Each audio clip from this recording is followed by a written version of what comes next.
No 923, Kardec pergunta: o que para um é supérfluo não representará para o outro o necessário e reciprocamente, de acordo com as posições respectivas?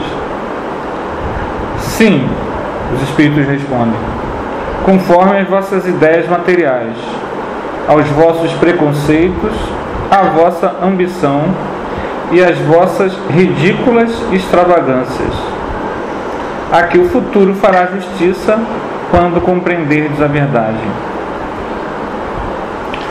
Um dos maiores problemas que nós enfrentamos é: o que é supérfluo para um é supérfluo para todos? O homem, ele tem que ao mesmo tempo é uma qualidade, mas também é uma coisa que pode trazer para ele sérios problemas, que é o quê? A sua liberdade de pensamento. Essa liberdade de pensamento faz com que nós tenhamos escolhas e opções diferenciadas, conforme a cultura, a educação que a gente recebeu, né? O país que a gente nasce, o sexo, né? Um dos maiores problemas para a gente analisar o supérfluo é que o que pode ser supérfluo para mim pode não ser para o outro. Então, outro dia a minha esposa me pediu para me comprar 3 esmaltes para minha filha. Eu falei, mas por que ela quer esmalte? E aí, quando ela chegou com o esmalte lá, fez uma festa, né? Fez uma festa. Tanto que a gente teve que pegar o esmalte e guardar, porque ela estava usando o esmalte todo dia, né? Então, claro, para quem é homem, o uso do esmalte pode parecer o quê? Um supérfluo. Mas para quem é mulher, e é o que elas alegam, você precisa renascer como mulher para entender. Tudo bem. Então a gente, daqui a 1000 anos, né? Brincadeira, quer dizer, isso não cabe a gente, né, decidir, né? Mas para o olhar masculino, isso pode parecer o quê? Um supérfluo, mas para as mulheres isso é uma necessidade. Então a gente se depara com um problema. Julgar o que é supérfluo e o que é necessário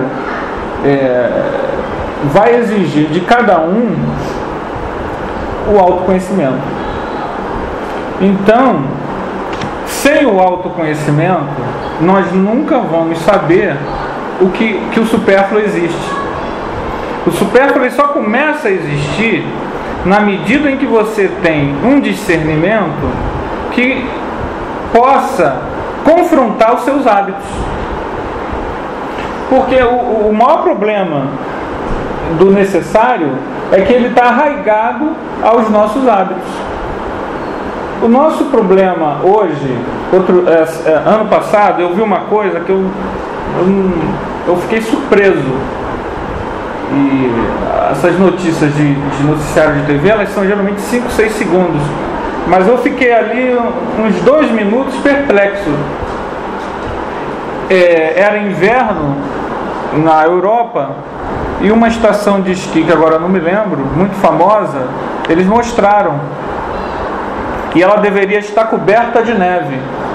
E ela estava como que se fosse primavera.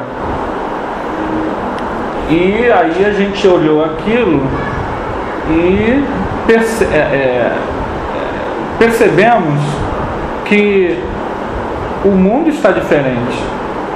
Essa questão do aquecimento global não é mais um ecoterrorismo feito por fanáticos exagerados. Há uma mudança no clima do nosso planeta.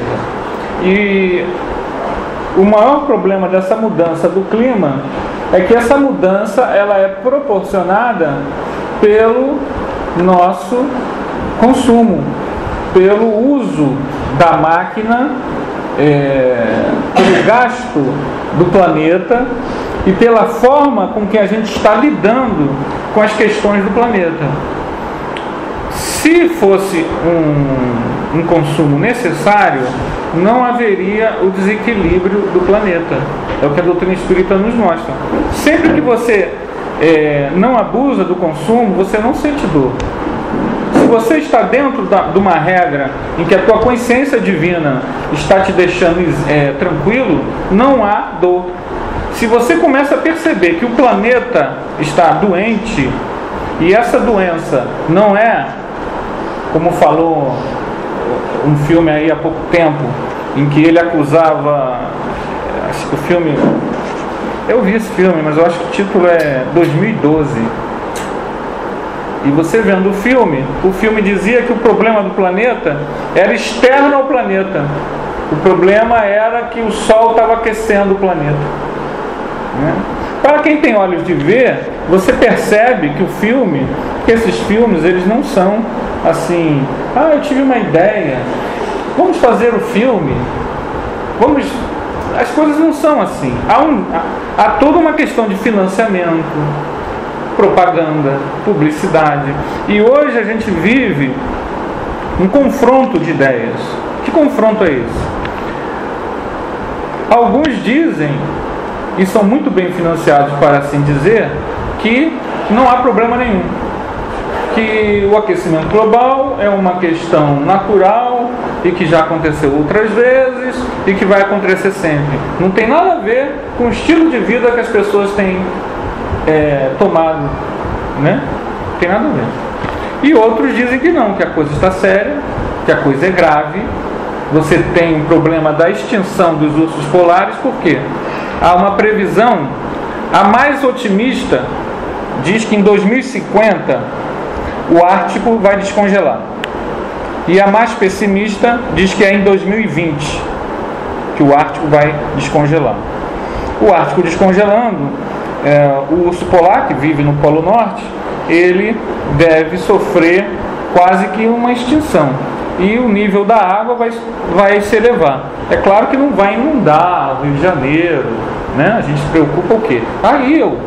E meu apartamento em Cabo Frio, né? Mas não é esse o problema. O problema é que esse aquecimento global não é natural. Ele é fruto do quê? De uma má avaliação nossa do que é o supérfluo. Então a nossa sociedade hoje, ela vive um desafio, que é um desafio difícil. A gente assistiu um seminário com o André Trigueiro, que é um jornalista que é espírita e trabalha em cima da questão da ecologia, e ele nos convence com muita clareza, com muita lucidez, como o espírita precisa refletir sobre os seus atos, sobre essa noção entre necessário e supérfluo. Supérfluo é inútil. Supérfluo é tudo aquilo que, uma vez você perdendo, não tendo mais jeito de ter, aquilo não vai ser imprescindível para a sua felicidade. E aí é que está o problema, que quanto mais nós somos apegados às coisas da terra, mais necessidade nós temos. Herculano Pires diz que essa sociedade é uma sociedade bárbara, que ela ainda lembra as Saturnálias lá da Roma antiga. Por quê? Porque é incapaz de se desapegar dos excessos, os desejos que nos levam à neurose, psicose, depressão. Muitas vezes eles têm na sua origem o egoísmo, que é o excesso. Então, para a nossa saúde, nós temos que colocar uma urgência para a nossa vida. Essa urgência, ela não se dará de forma abrupta, né? A evolução, ela é cadinho em cadinho. A gente precisa começar a elaborar tarefas que nos coloquem desafios, pequenos desafios, que digam para nós mesmos: nós estamos mudando de fato. Um bom desafio começa pelo armário. O nosso armário. começar a perceber se não há no nosso armário excesso, não é? Se não há repetição com um número excessivo de pares de sapato, de camisas, de casacos. Não sei se vocês sabem, mas o Rio de Janeiro é uma cidade tropical. Então uma pessoa que tem casacos de variados tipos é triste, né? Bom, imagina você ter que falar disso, né? Se é triste ouvir, o pior é você ter que estudar, ver, se ver, né? E tem que vir falar, né? Chamar de cada O Rio de Janeiro é uma cidade tropical, então ele já nos ajuda na questão dos casacos, né? A gente precisa perceber a necessidade das coisas. As coisas são necessárias, mas porque também não adianta, existe aquela pessoa, eu não sou apegada a nada, eu não sou apegado a nada, e de 3 em 3 meses ela está trocando o guarda-roupa. Não é isso que a gente está falando. A gente está falando sobre a necessidade do consumo. Seja a pessoa que não é apegada a nada, seja a pessoa que tem demais. Porque é justamente esse problema que nos afeta na nossa avaliação. Aqui ele diz, sim, conforme as vossas ideias materiais, aos vossos preconceitos, à vossa ambição, extravagâncias a que o futuro fará justiça quando compreenderdes a verdade. Uma das coisas mais tristes que tem é quando a pessoa consegue chegar num nível no plano espiritual em que ela consegue relembrar o seu passado, seja espontaneamente, seja eles mostrando. A gente começa a perceber como a gente cometeu erros que duraram às vezes séculos para ser corrigidos por questiúnculas. Quantos de nós não entramos em duelos porque um falou uma coisa, o outro riu e matamos ou morremos, perdemos o corpo físico em questões que poderiam ter sido resolvidas com um pouquinho de paciência, um pouquinho de fraternidade, um pouquinho de solidariedade. Esse confronto, ele não acontece com todo mundo. Ele só acontece com quem quer crescer. O autoconhecimento no plano espiritual, se aqui é uma palavra bonitinha, mas que a gente muitas vezes ignora, no plano espiritual a gente é obrigado a confrontar com o autoconhecimento. Por quê? Eu não sei se vocês já tiveram, mas eu já tive 2 pessoas, uma que está se iniciando na doutrina espírita e outra que não era espírita, que me trouxeram a seguinte estranheza. Eles viram o filme Nosso Lar e eles acharam estranho André Luiz ter ficado 8 anos no umbral, porque eles não viram nada demais na vida do André Luiz. O que é mostrado no filme, a pessoa alegou, todo mundo faz. Por que ele ficou 8 anos no umbral? Parece que ele está sendo punido excessivamente. Aí eu achei aquilo engraçado, né? Mas o problema de André Luiz é que ele adiantou a morte dele em 8 anos. A conduta excessiva dele adiantou a morte dele em 8 anos. Ele gastou a vela antes demais. Se a nossa sociedade hoje é uma sociedade que estimula o gasto mais do que era há 60 anos, isso significa o quê? Que a moral divina mudou? Não, agora Deus é mais tolerante, ninguém mais. Você pode fazer 3 vezes mais abusos que André Luiz fazia, que está tudo bem. Ou o nosso critério ficou mais brando. O que vocês acham? A moral de Deus mudou? Há muitos anos atrás, a doutrina espírita ela tem movimento espírita. Você tem a doutrina espírita, tem o movimento espírita. O movimento espírita é isso que a gente está fazendo aqui, né? São os trabalhadores espíritas com suas deficiências. Então aqui, essa lembrança que me veio agora, ela não é uma... Não vejam como uma crítica inútil, mas é um aprendizado que eu, com 19 anos, tive. E há muitos anos atrás, o Humildade e Amor ia fazer um aniversário. E a gente tinha 19 anos, mas já era da diretoria lá do centro. E aí fomos representar a casa, né?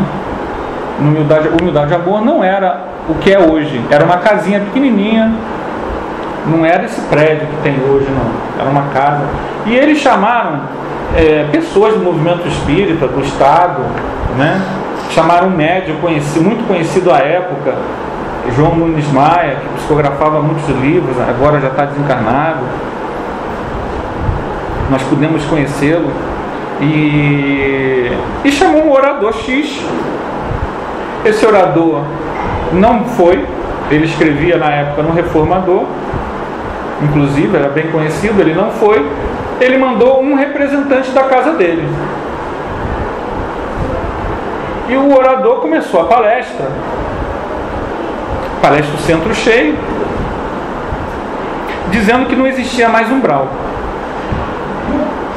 que na casa deles eles tinham acabado com a reunião de desobsessão, porque não existia mais umbral, não tinha mais necessidade de doutrinação.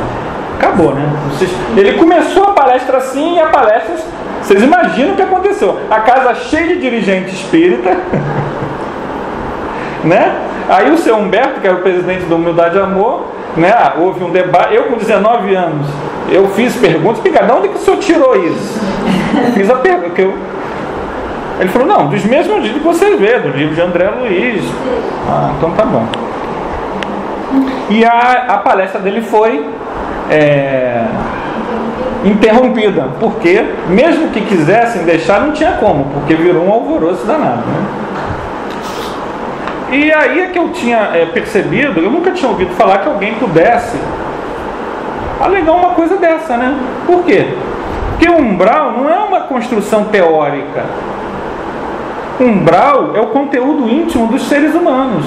Ora, se nós hoje temos uma sociedade extremamente consumista, né? Extremamente apegada aos valores da terra, essas pessoas estão em vida no umbral. Elas estão em vida no umbral. A doutrina espírita, ela surge para quê? Para higienizar os nossos umbrais interiores. Essa alegação dele, ela tem um erro fatal, que é atribuir a umbral apenas uma questão de região no plano espiritual. A única forma de você não ter mais umbral é você não ter mais pessoas que vibrem naquela sintonia, que não odeiem mais, que não matem, que não assassinem, que não usem drogas. Se isso não acontece, você não pode, por teoria, dizer que acabou. É um pouco ingênuo. E o que aconteceu? Depois disso, o orador principal, que não foi, eu peguei 3 artigos dele, que eu nunca tinha, na verdade eu nunca tinha lido os artigos dele, e percebi que em 2 artigos, que inclusive eu tenho um Reformador, a ideia estava lá, a mesma ideia, só que ele não dizia as claras. Então o representante, na verdade, ele representava a ideia do grupo espírita que falou aquilo. E isso me veio à memória porque, se a moral divina não mudou, aquilo que o Chico falou, eu li hoje, perguntaram ao Chico sobre as pessoas quando morrem, o destino delas. E o Chico disse que 70% das pessoas que desencarnam ficam perto dos seus parentes, na melhor das situações, 70%. E aí ele fala que como é interessante as pessoas irem à casa espírita, assistir palestra, participar dos estudos. Por quê? Porque elas quando vêm, elas trazem essa multidão de parentes desencarnados para serem auxiliados, né? Então a gente vê que a realidade humana ainda é uma realidade de pessoas. Nós ainda somos muito apegados às nossas coisas. E a tendência de toda pessoa que é apegada é, ao desencarnar, ficar com aquela ideia fixa na sua mente. E essa ideia fixa faz com que ela muitas vezes seja atraída para as coisas a qual ela era apegada. E isso pode durar, às vezes, séculos. Então, o conhecimento espírita, que nos faz lembrar sobre a necessidade do desapego, nos faz lembrar que nós somos espíritos reencarnados, ele é uma vacina contra o mal do apego. É uma vacina que nos auxilia a diminuir as nossas paixões. Nesse mesmo item, os espíritos dizem: acredita que lhe falta o necessário, mas, francamente, achas que seja digno de lástima quando ao seu lado muitos há morrendo de fome e frio, sem um abrigo onde repousem a cabeça? O homem criterioso, a fim de ser feliz, olha sempre para baixo e não para cima, a não ser para elevar a sua alma ao infinito. O problema do consumo está atrelado a olhar não para baixo. Há 20 anos atrás não existia celular. Hoje todos nós temos celular. E hoje o celular, ele muitas vezes gera briga, gera desavença, gera problemas. E ele não existia 20 anos atrás. Mas hoje a gente não consegue andar sem ele. É muito comum você, em palestra, conferência, sala de aula, o que acontece? Tocar o celular, né? A pessoa não consegue lembrar de desligar. E muitas vezes ela coloca no VibraCal. Ótimo, né? Ela não vai atrapalhar o orador, não é isso? Ela não vai atrapalhar o professor. Mas digamos que seja uma aula de 50 minutos. Ela não pode abrir mão de 50 minutos com o celular desligado? Precisa colocar no VibraCal? Ela é médica? Ela está num trabalho de emergência?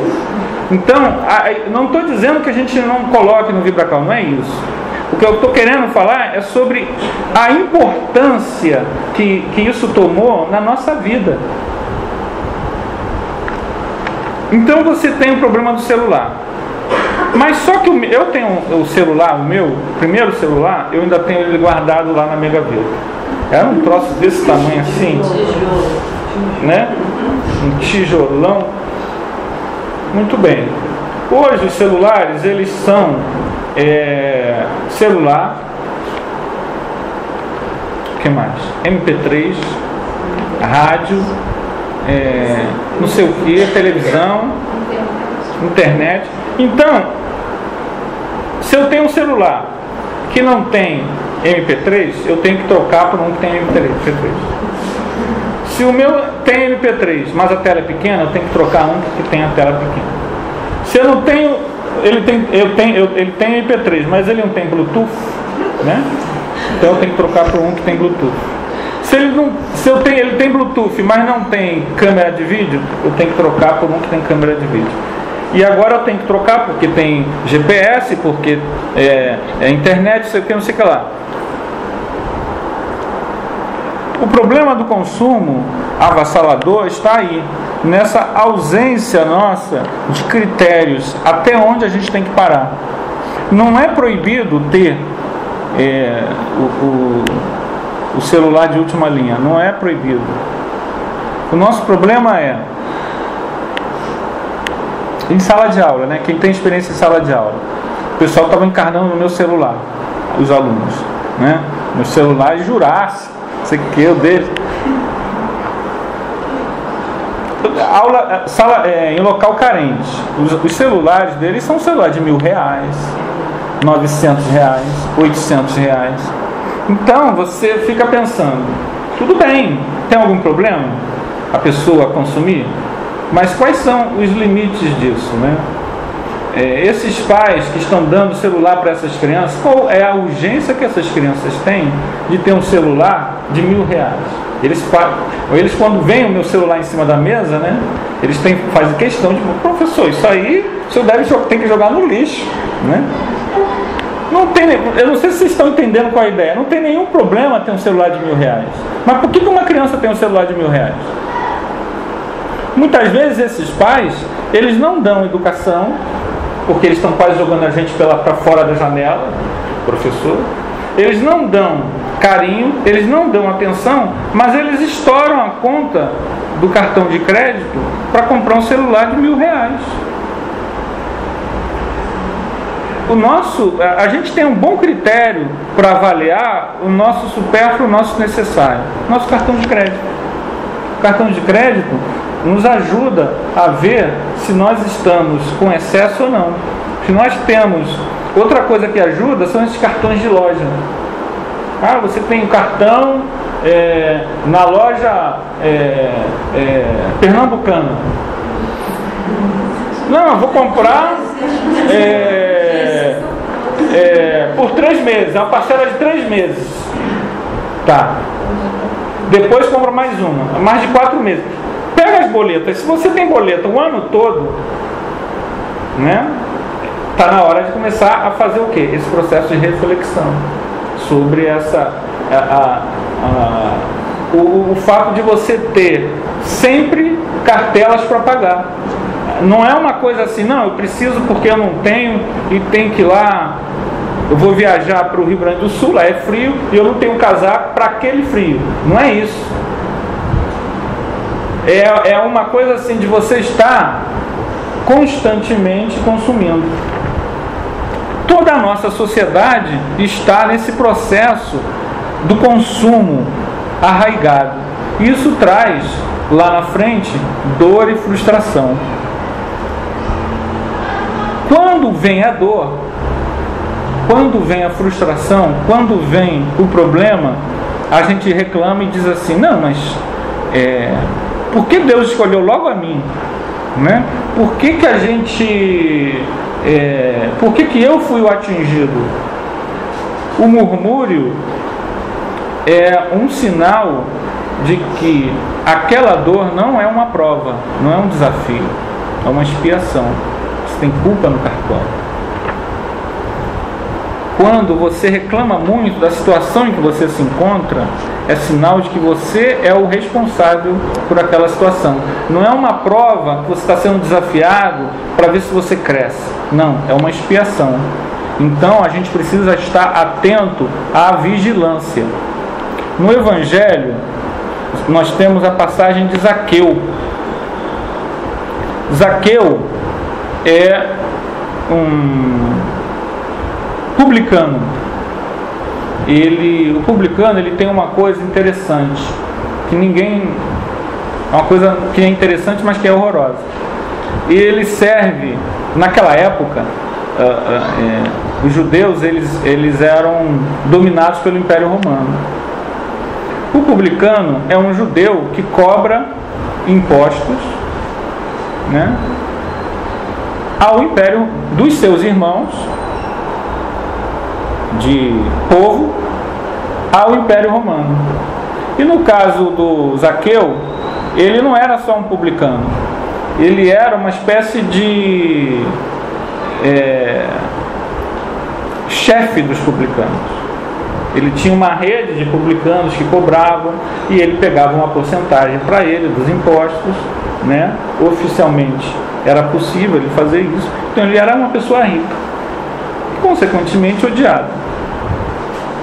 Jesus está entrando na cidade e tem uma multidão. Zaqueu é de baixa estatura e Zaqueu sobe numa árvore. Jesus, quando o vê, se dirige a ele e o chama pelo nome: Zaqueu, desce daí que hoje eu vou estar convosco. Então Jesus vai à residência de Zaqueu. E Zaqueu, quando está com Jesus, diz que vai doar metade dos seus bens, e se alguém está insatisfeito, ele vai fazer todo o possível. Ele abriu mão de metade da fortuna dele, e Jesus diz que hoje chegou a salvação na sua casa. A mudança de Zaqueu foi provocada pelo impacto do contato dele com Cristo. O contato dele com Cristo fez com que ele mudasse.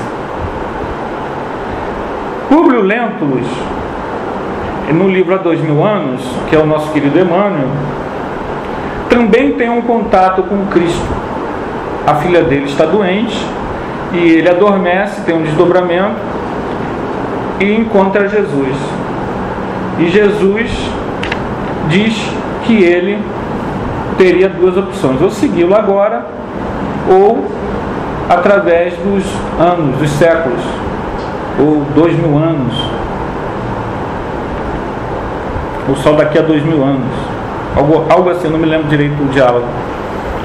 O Públio Lentulus era um senador romano orgulhoso e não segue Jesus.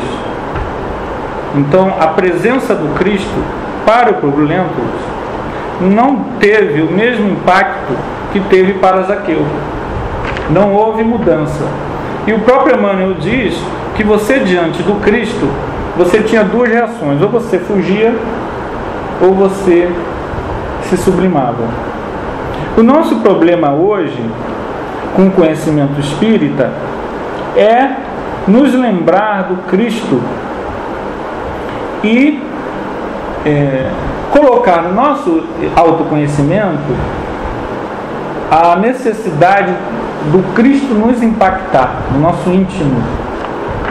O Cristo nos impactando, a gente vai tê-lo como modelo, Isso significa o quê? Se o Cristo é o nosso modelo, Dr. Bezerra diz o seguinte: isso é só para quem o Cristo é modelo. Quem quiser a cristificação, não desdenhe da crucificação. Uma vez eu falei isso no estudo lá, e é pesado isso, né? Muito pesado. Ainda mais com você tendo aí locais dizendo que Jesus torna você milionário, que a doutrina espírita prega dor. Não é isso. Essa crucificação que o Dr. Bezerra fala é isso aqui, ó, que ele está dizendo no item 924. Há males que independem da maneira de proceder do homem e que atingem mesmo os mais justos. Nenhum meio terá ele de os evitar. Deve resignar-se e sofrê-los sem murmurar, se quer progredir. Então o que a gente está falando é o seguinte: diante da dor, não é que você vai procurar a dor, não. É que diante da dor há necessidade de você trabalhar a resolução, o conhecimento do que está acontecendo, mas sem o murmúrio, sem a revolta. E geralmente a dor surge quando nós estamos demasiadamente apegados às coisas. E o que é a dor? A retirada das coisas. Aí o neném, se você pega o chocalho do neném, me dá isso aqui. O que o neném faz? Ele chora, né? Então, geralmente, quando a gente está sentindo dor, é porque dor moral, né, no íntimo, é porque o neném está chorando. E o neném está chorando geralmente porque ele está apegado em excesso às coisas. Só que é aquilo que eles dizem, né?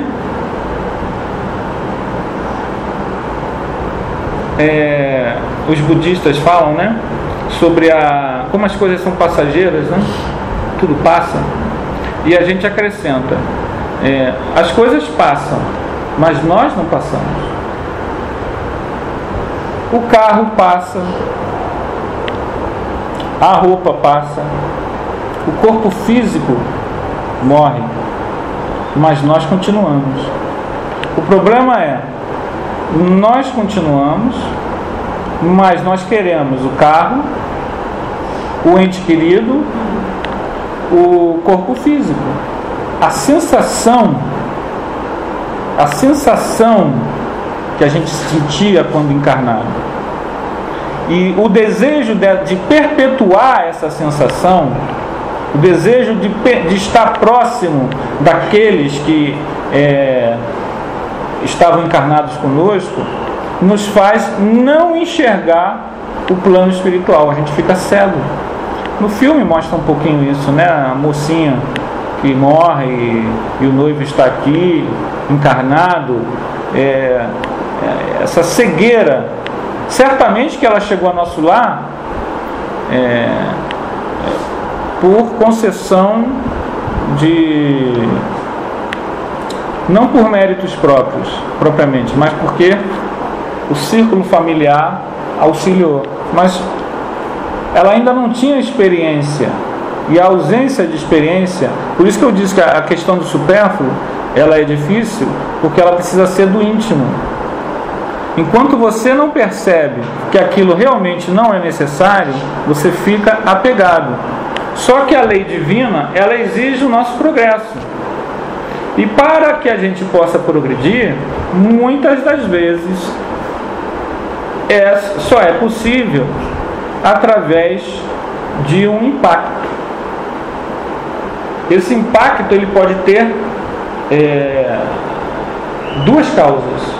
Um impacto positivo, você viu Jesus, ou então um impacto com a dor.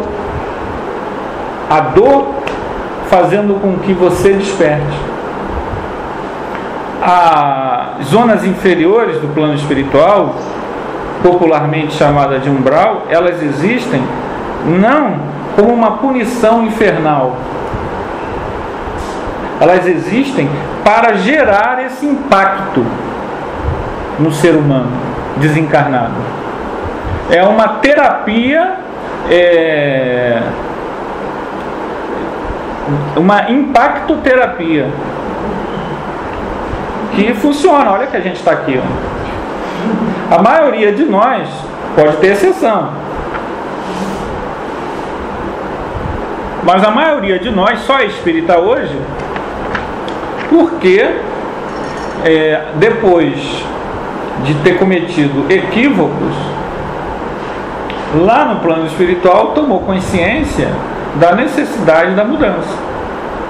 E muitas vezes essa consciência da necessidade da mudança, ela não ocorre porque você se desapegou daquela situação, daquela guerra, daquela batalha, daquele poder, daquele dinheiro, daquela pessoa, mas sim porque você sofreu nas zonas inferiores. E a ausência de esperança faz com que a pessoa se lembre do Cristo, se lembre de Deus. Então, gente, o nosso problema das felicidades no mundo espiritual está atrelada às nossas ao nosso crescimento espiritual hoje.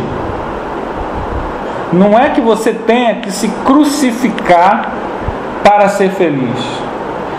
Nós precisamos gerar em nós uma reflexão íntima sobre os nossos excessos, os nossos desejos, os nossos supérfluos. O supérfluo, ele se esconde através da nossa desculpa. Nós precisamos analisar quais são as desculpas que nós pensamos. Não, mas isso daqui não. Isso daqui não é supérfluo, não. Isso daqui é porque eu preciso. Não, ele está falando isso? Não, mas eu não, mas eu... Essas desculpas, elas, nós usamos elas, é triste saber disso, né? Nós usamos elas aí há uns 40 mil anos. Desde que o homem é homem, a gente tem justificativa para tudo, gente. Lá desde o Cro-Magnon, a gente já tinha desculpa. Nosso problema agora não é a desculpa que a gente vai dar para a nossa consciência quando a gente estiver desencarnando e o filmezinho da nossa vida for passando. Não adianta, nessa hora a gente vai, não, mas eu fiz isso porque isso e aquilo. Não, mas eu fiz aquilo. O nosso problema agora é, hoje, o que eu posso fazer para auxiliar a mim mesmo e a sociedade que eu vivo nesse processo avassalador do consumo? Medidas tópicas como essa de abrir o armário, né? A nossa imaginação, ela vai nos dar, se nós nos debruçarmos, dicas, né? Eu dei essa como um exemplo, mas existem N outras. A gente precisa perceber que o modelo, como diz o André Trigueiro, o modelo que hoje está sendo utilizado pelas classes A e B nas sociedades avançadas do primeiro mundo, ele não comporta o consumo das classes C e D quando essas ascenderem. O modelo do consumo que nós temos hoje não comporta uma China consumindo totalmente. Se todos os chineses consumirem o que um brasileiro ou um americano consome, o planeta se esgota. Então, há uma necessidade de uma reflexão. Nós não vamos mudar o mundo com passeata, com guerrilha, com violência, com deboche, com qualquer tipo de agressividade. Nós começamos a mudar o mundo mudando a nós mesmos. A melhor forma de convencer alguém, principalmente se esse alguém convive conosco, é o nosso exemplo, não o nosso discurso. O nosso exemplo, ele, feito diuturnamente, influencia o outro ser humano adulto. Nossa sociedade vive um problema sério, que é a ausência de limites. Nós crescemos e quando nos tornamos adultos, livres dos nossos pais, nós não temos mais limites e não aceitamos nenhum tipo de limite.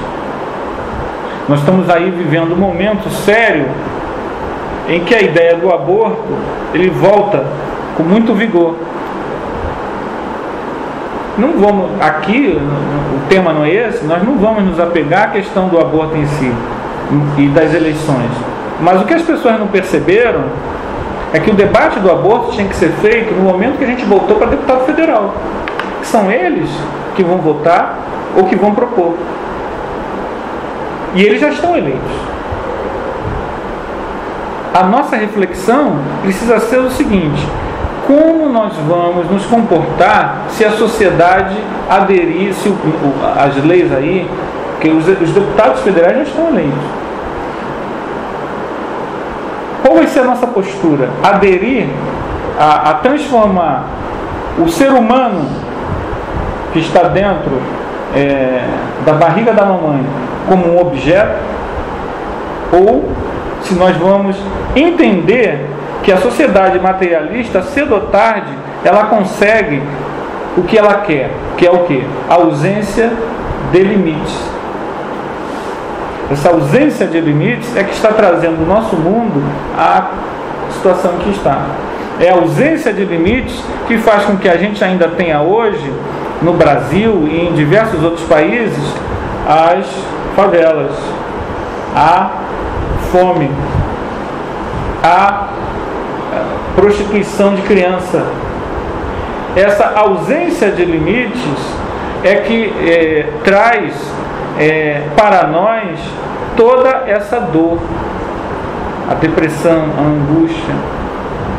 Quando a gente fala de Jesus, as pessoas torcem o nariz,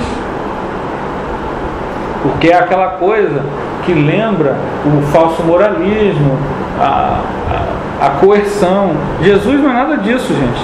A doutrina espírita resgata a figura do Cristo, nos lembrando que o Cristo, ele é, acima de tudo, ama a Deus sobre todas as coisas, de todo o teu coração, de toda a tua alma, e consequentemente ama teu próximo, porque se você ama a Deus, você tem que amar a criação. E a partir do momento, e isso a gente, quando estuda o Livro dos Espíritos, ele vai estar sempre falando sobre isso. Se você tiver como medida a dor do outro, a necessidade do outro, você regula a sociedade. A sociedade, ela não precisa de uma revolução armada, ela precisa de uma luta desenfreada contra o egoísmo. Se nós, como o Espírito diz aqui, olharmos para quem não tem, a gente começa a perceber que nós somos privilegiados. Estamos numa situação muito boa.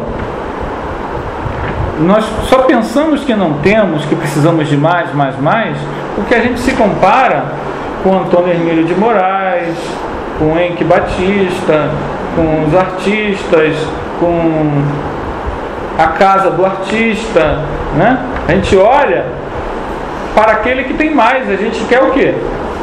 Não. Aquela coisa, né? Se eu ganhar na Mega Sena, eu construo um orfanato.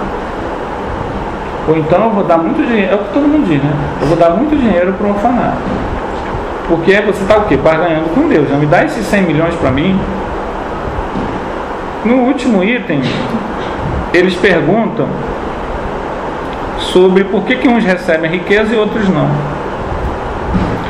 E eles respondem que a riqueza é uma prova muito perigosa, mais perigosa que a miséria. Por quê? Porque com a riqueza eu posso ter tudo que a matéria proporciona. Se eu posso ter tudo que a matéria proporciona, será que eu vou ter olhos para saber lidar com o necessário e o supérfluo? Muitas poucas pessoas têm condições. A riqueza, ela não é em si o mal, se ela for convertida num bem para a sociedade. Será que se eu me tornar rico, eu vou pensar em ser um distribuidor de riqueza? É uma coisa que a gente precisa parar para pensar. Normalmente não. A riqueza, ela geralmente nos torna um parasita do planeta Terra. Uma pessoa que vai auxiliar no aquecimento global. Uma pessoa que vai aumentar o seu egoísmo e o seu orgulho. Então a riqueza, ela não é um mal em si. O problema é a nossa inferioridade espiritual, que não tem ainda maturidade para lidar com isso. E outra coisa, a sociedade que permite que jogadores de futebol ganhem 1 milhão, 2 milhões, 5 milhões e outras pessoas não tenham nem o suficiente para comer, é uma sociedade doente. Nós precisamos nos posicionar, afinal de contas, que papel que eu quero desempenhar nessa sociedade doente? Ser mais um doente ou um agente da cura?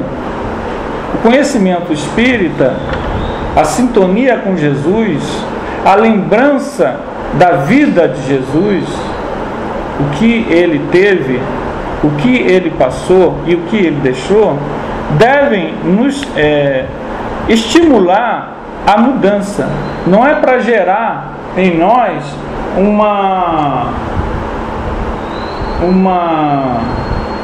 medo, um terrorismo,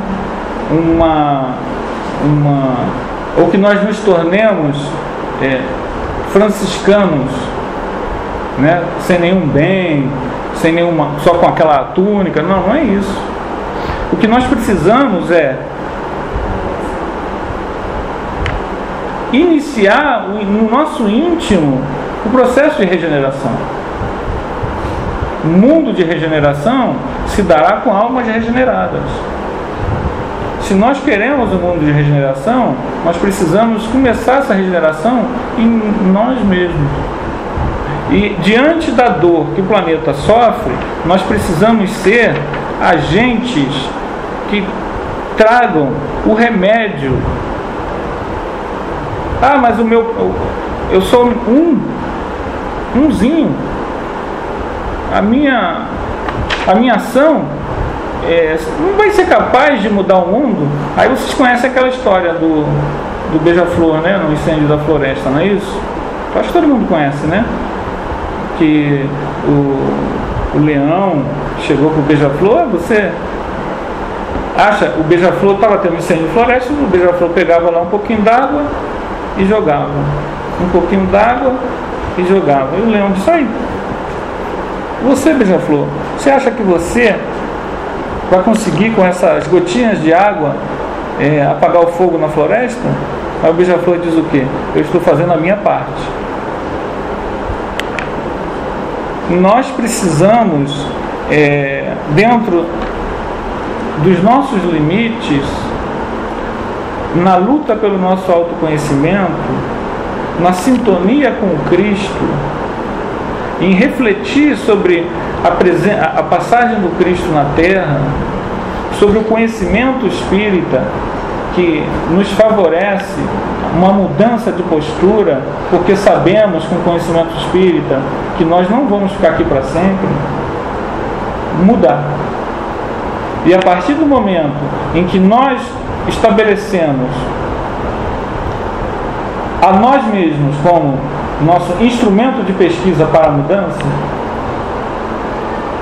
nós começamos a irradiar uma vibração diferente.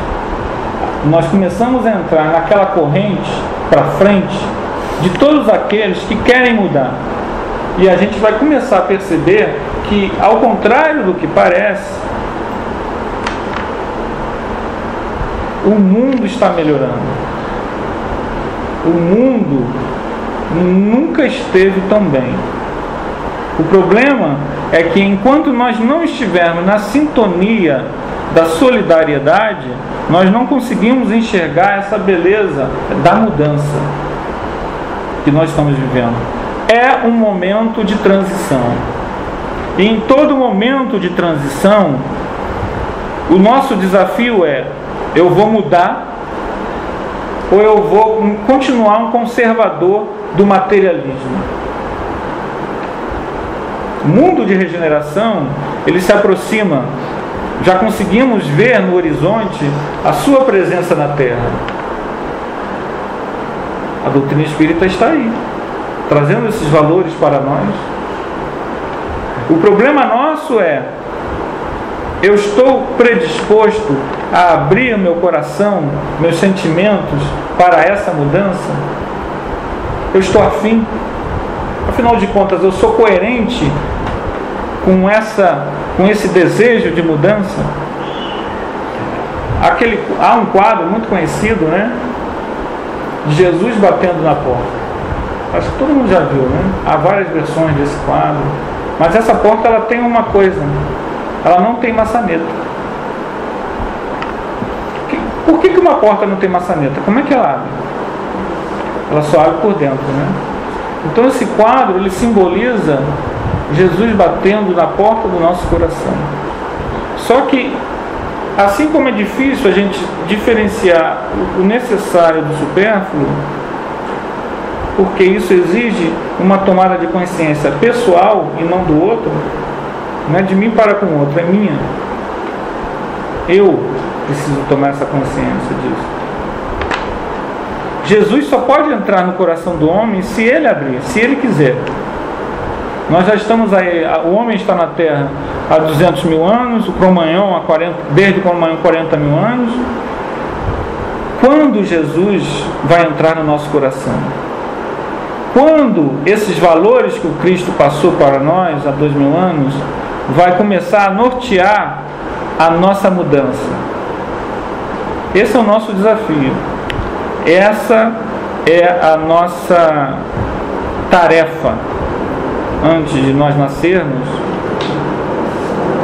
foi o que nós planejamos. Mudança, crescimento, progresso. Então, gente, antes da gente reclamar porque nós estamos no umbral daqui a 100 anos, nós precisamos hoje nos vacinar contra isso, não nos deixando levar pela corrente de pessimismo, materialismo, apego às coisas e aos valores do mundo. Precisamos nos apegar aos valores que o Cristo nos legou há 2000 anos. Ama a Deus e ama teu próximo. Faz ao próximo aquilo que você gostaria que fizessem a você, e serás feliz. Que Jesus nos inspire, nos motive hoje e sempre. Tá, gente?